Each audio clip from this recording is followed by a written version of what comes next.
Hello students, राष्ट्रीय शैक्षिक अनुसंधान एवं प्रशिक्षण परिषद NCERT नाम जरूर सुना होगा आपने।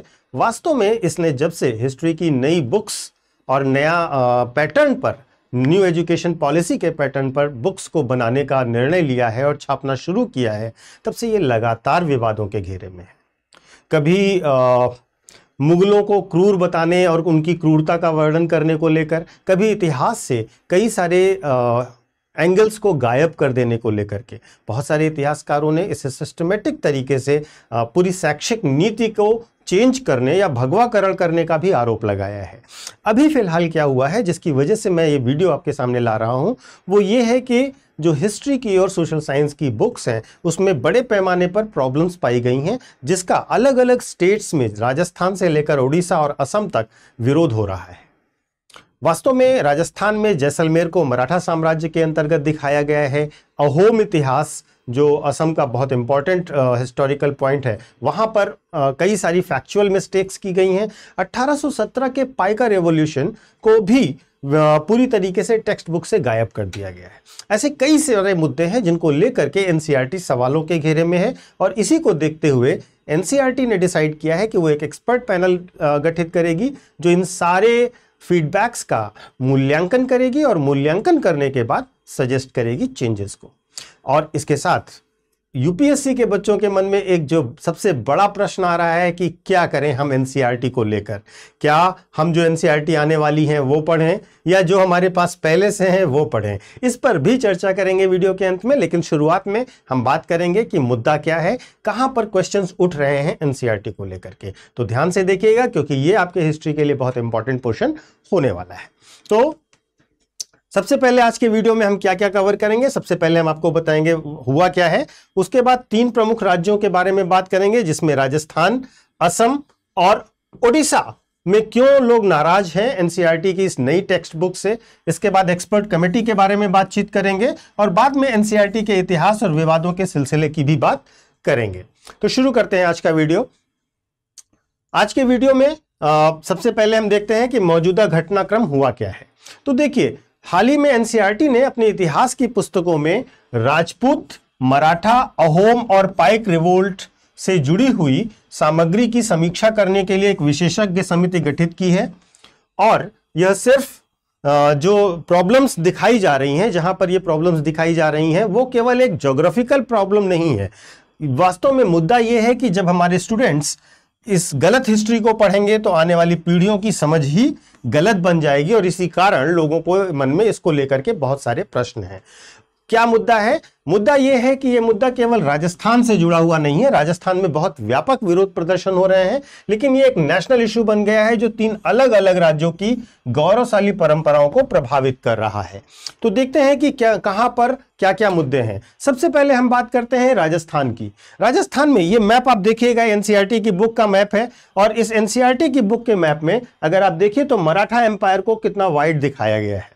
तो वास्तव में इसमें मुद्दा यह है कि जैसलमेर को मराठा साम्राज्य में गलत तरीके से शामिल किया गया है, ऐसा आरोप लगाया जा रहा है। ऐतिहासिक तथ्य यह है कि जैसलमेर 1556 AD से भाटी राजपूत राजवंश का गढ़ रहा है।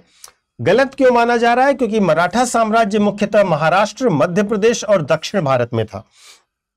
राज परिवार जो वहां के भाटी राजवंश है, वहां की प्रतिक्रिया आई है कि यह हमारे पूर्वजों के सेक्रीफाइस को नकारा जा रहा है।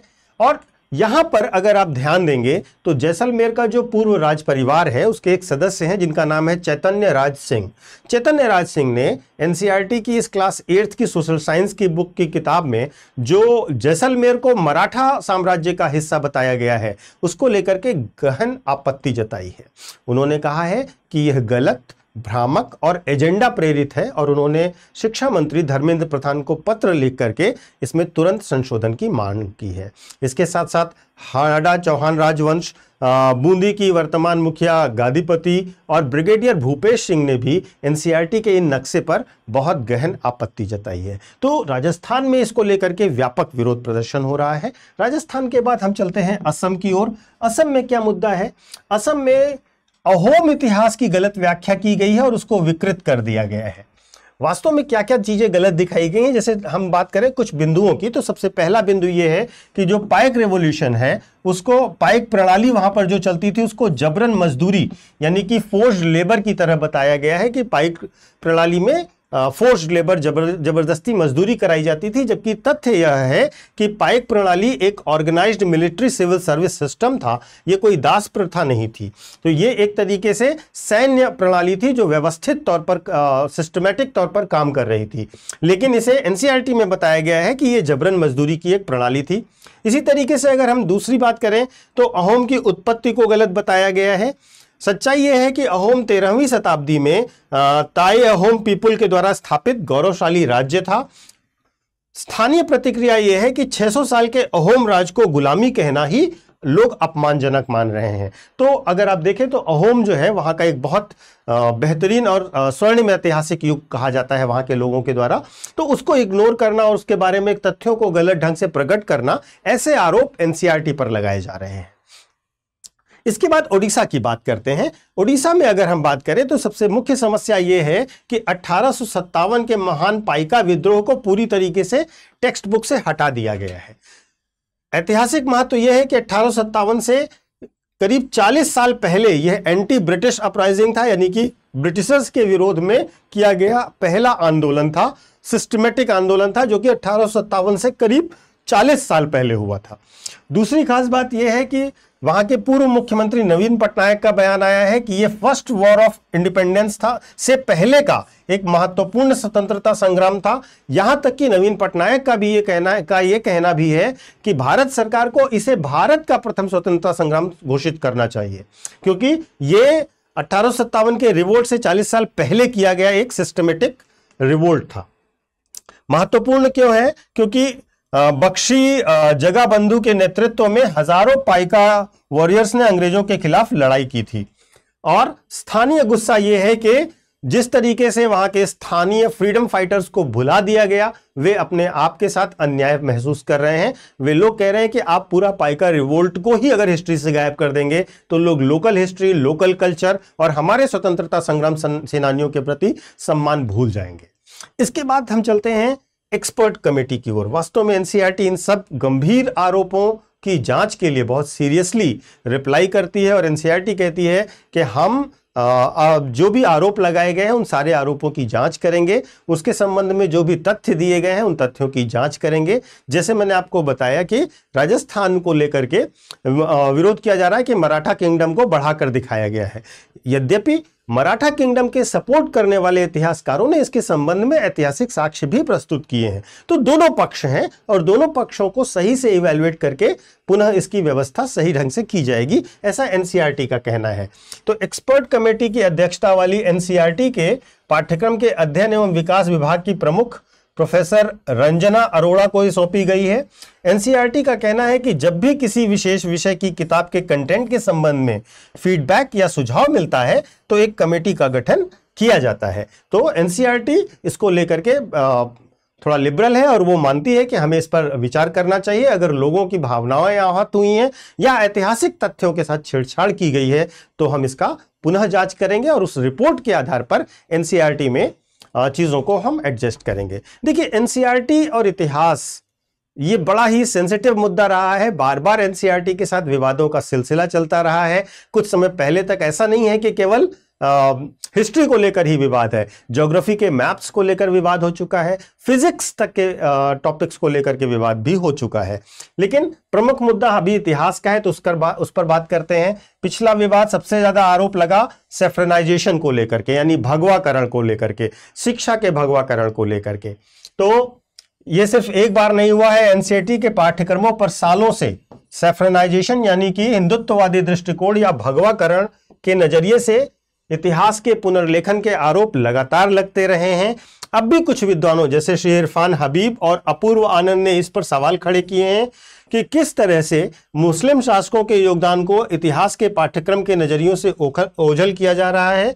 और इरफान हबीब जैसे इतिहासकार इसे सांस्कृतिक विनाश, कल्चरल जीनोसाइड भी कहते हैं। ध्यान रखिएगा, ये बहुत भारी शब्द है। इतिहास के ग्रंथों पर राजनीतिक दबाव प्रायः पाठ्यक्रम में बदलाव लाता रहा है। जैसे 1977-79 में एक विवाद हुआ था जहां कुछ इतिहास की बुक्स को हटाया गया था। इसी प्रकार 2006 में दीनानाथ बत्रा के विरोध पर एक कमेटी बनाई गई थी। तो अलग अलग समय पर एनसीईआरटी की बुक्स को लेकर के विवाद होते रहे हैं। अब इसके बाद उस बात पर आते हैं जो हमारे स्टूडेंट्स और यूपीएससी के कैंडिडेट्स के लिए बहुत ज़रूरी है, और वो बात यह है कि हम क्या करें एनसीईआरटी को लेकर के। तो देखिए, ये अभी ट्रांजिशन की परंपरा में है, अभी ट्रांजिशन के फेज में है, अभी सारी बुक्स आई भी नहीं है। तो आपको नई एनसीईआरटीज को लेकर के अभी परेशान होने की ज़रूरत नहीं है। आपके पास जो बुक्स हैं आप उन्हीं को गहनता से अध्ययन करिए। अभी ये बुक्स आएंगी, उनका वैल्यूएशन होगा, उस पर बहुत सारी चीज़ें आएंगी। तो आप उसके बजाय आपके पास जो एनसीईआरटी है उस पर ध्यान से फोकस होकर के पढ़ाई करिए। अन्य कुछ परेशान होने की अभी ज़रूरत नहीं है। ठीक है, तो आपके उस प्रश्न का भी उत्तर है, जो प्रश्न आपके बहुत सारे बच्चों के मन में है कि हम क्या करें नई एनसीईआरटी को लेकर के, तो निश्चित तौर पर अभी उसके लिए परेशान होने की आवश्यकता नहीं है। ठीक है, अब आते हैं, एक छोटा सा अनाउंसमेंट है उन बच्चों के लिए जो यूपीएससी की तैयारी कर रहे हैं। अगर वे 2026 में, 2027 में या 2028 में यूपीएससी का एग्जाम देने वाले हैं तो उनके लिए एक नया बैच अनाउंस किया जा रहा है, जो कि बैच 12 अगस्त से शुरू होगा। इस बैच में अगर आप यूपीएससी की तैयारी करना चाहते हैं तो आप एडमिशन ले सकते हैं। इसमें आपको 18 बुक्स का एक सेट दिया जाएगा, डेली क्लासेस होंगी, और इसके साथ साथ प्रीलिम्स के टेस्ट, मेंस के test, writing practice, current affairs की अलग से क्लासेस, ये सारा कुछ आपको दिया जाएगा इसी बैच में। आपको इन तीनों बैचेस में अलग अलग फीस स्ट्रक्चर मिलेगा, और सबसे ज़्यादा अगर आपको डिस्काउंट चाहिए तो आपको डिस्काउंट मिलेगा अगर आप पीके लाइव कोड का इस्तेमाल करते हैं। तो आप अगर चाहें तो एक बार हमारी वेबसाइट को विजिट करिए या ऐप पर चले जाइए, वहां पर आपको कोर्स की डिटेल, पूरा स्ट्रक्चर, क्लासेस का पैटर्न, साथ ही साथ सैंपल नोट, सैंपल क्लास के जो डेमो लेक्चर्स हैं वो मिल जाएंगे। और उसके बाद आप हमारे बैच को ज्वाइन कर लीजिए। क्लासेस शुरू हो रही हैं तो आपके लिए भी तैयारी करने में आसान हो। तो ये था आज के एनसीईआरटी विवाद पर करंट का एक वीडियो। हम लोग कल फिर मिलते हैं। Thank you so much.